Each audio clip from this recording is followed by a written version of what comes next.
สบายดีสบายดีโอ้โอ้ยลมเรือนักร้องคนเดียว2 คนนั่งซึมเมาอยู่ตามเมืองนี่พี่น้องเลยลาเอาเขาเมือก่อนเด้ออันนี้ก็ปิดเด้อรถกับบะหมี่ตาโอ้ยฝรั่งพี่น้องฝรั่งมาเที่ยวลาวสบายดีโอ้โอ้ยลมว่าดับเด็กเขาอะครับเว้ย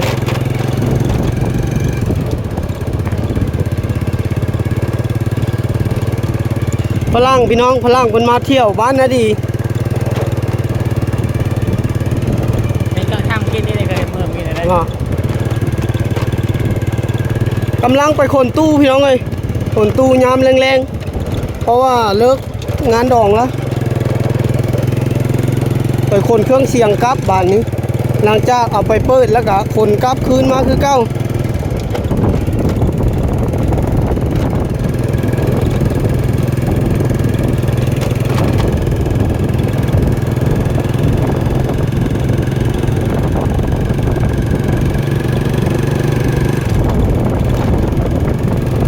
สบายดีเนาะสบายดีตอนแรงๆพี่น้องเลย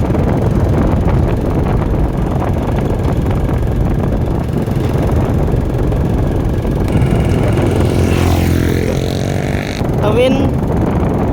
ใกล้จะต้องกินแล้วตอนนี้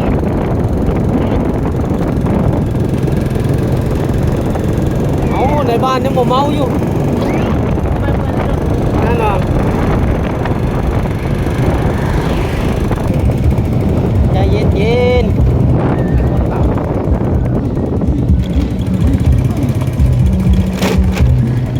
โอ้แค่ผู้มีเกิบและผู้มีเกียรติมือมาแล้วพี่น้องเลยผมมีไผ่แล้ว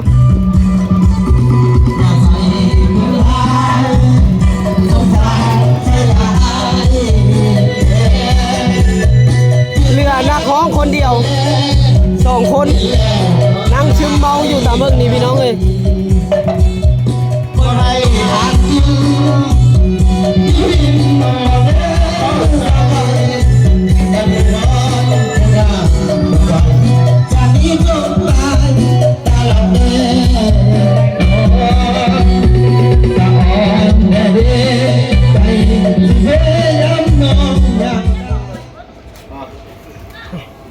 บ้านเหลือกันแค่2 คนสุดท้ายพอผมเข้าใจเด้อพี่น้องเด้อเราออกไปชนออกไปเด้ออันนี้พวกนี้เวลาแล้วมันตกแล้ว5 โมงไปขอชนขออภัยเด้ออาจจะชนได้พี่น้องเด้อขอปิดวิธีก็ได้พี่น้องเด้อรีวิวเครื่องเสียงบ่ได้เอาลงจากรถไถอย่างต่อเขาต่อ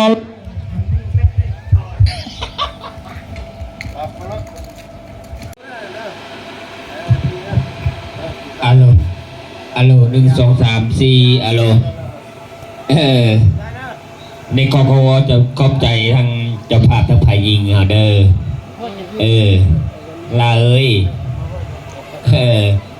เอาเขาเมือก่อนเด้ออันนี้ก็ปิดเด้ออย่าว่าสันวาสีเด้อมือนามาหากันไหม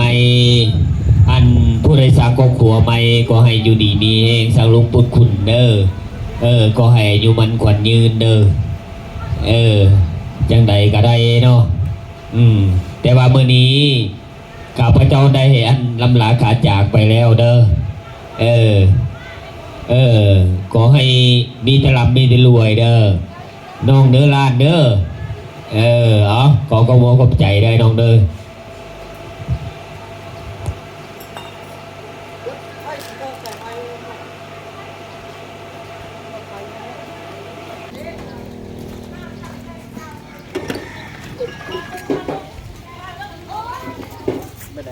คุณบอกเลยต้องขยมนะ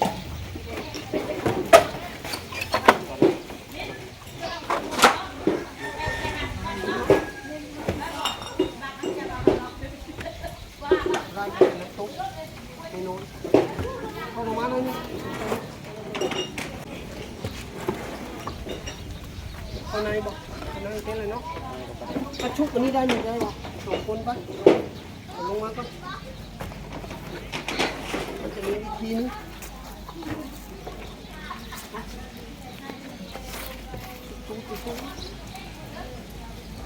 หมดให้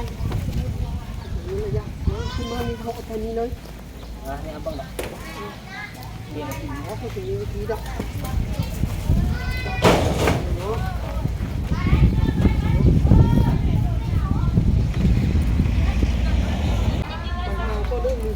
ไปหาคนมาเอานี่ออกไปแล้วเรียบร้อยในการขนเครื่องขึ้นกลับบ้านนี้คำปุ๊บพี่น้องบนเรือภัยมีแต่เศษแก้วกว่าจะแล้วค่ำมืดตื้อคือเก้าพี่น้องเอ้ยจุดหมายปลายทางบ้านนาดี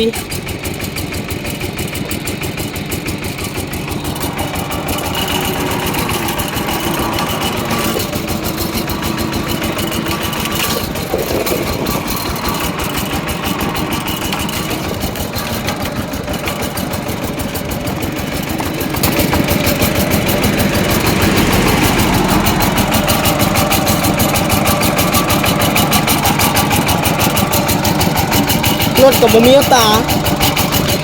โอ้ย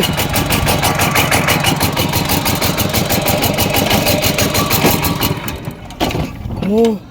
เอาแล้วว่าสิใส่เกียร์2บัดเล็กดับซ้ำบัดนี้ตอนนี้ก็มาฮอดถึงบ้านแล้วพี่น้องเอ้ย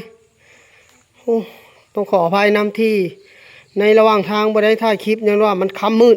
บ่ได้ถือโคมไปซ้ำพี่น้องเกือบมาบ่ฮอดเฮือนคิดว่าสิได้มาไว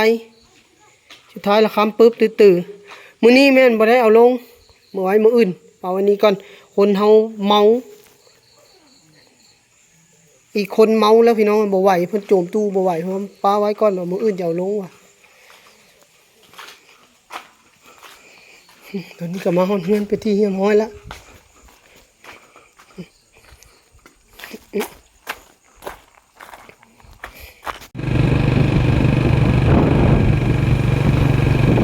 เมื่อกินข้าวกินน้ำบัดนี้เอาเอามือตื่นแล้วน้องเป็นตะเดือน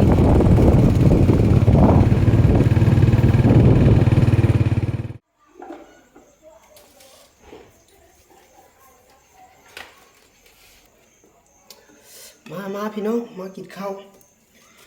มาเด้อกินข้าวเด้อข้าวแดงพี่น้องกินข้าวคนเดียวแม่น้องไอสานอนแล้วเพิ่งกินอิ่มแล้วเนาะเพราะว่ามื้อนี้กับลูกสาวคืนนั้นดีกับบ่สบายพี่น้องเป็นไข้อีกแล้วรอบ2แล้วนั่นดีก็อุกใจอยู่ตอนนี้ก็มาแต่คนเครื่องเสียงพี่น้องก็มาฮอดเงิน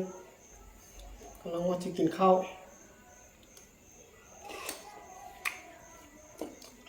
เนื้อกินกับมันไม่ยังพี่น้องซุปพัก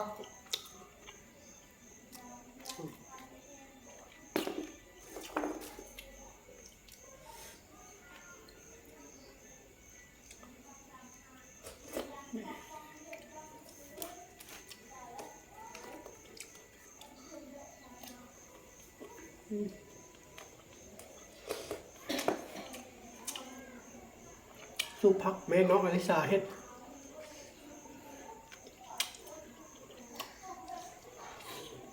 แซ่บอยู่แซ่บอยู่สำหรับคลิปนี้ก็ที่ได้ขอจบไว้สำนี้ก่อนนะพี่น้องเนาะไว้ติดตามได้ในอีพีหน้าพี่น้องสำหรับอีพีนี้ขอลำลาพี่น้องไปด้วยภาพบรรยากาศพาเข้าแรงกินคนเดียวพี่น้องคนเดียวก็แซ่บเพราะว่าแม่น้องไอ้ขาดเป็นคนเฮ็ด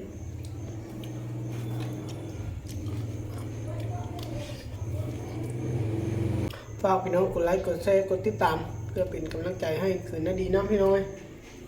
แต่ใดก็จะเฝ้าชุกเรามียาตียาออกยาปะยาปงคืนนาดีนะพี่น้อง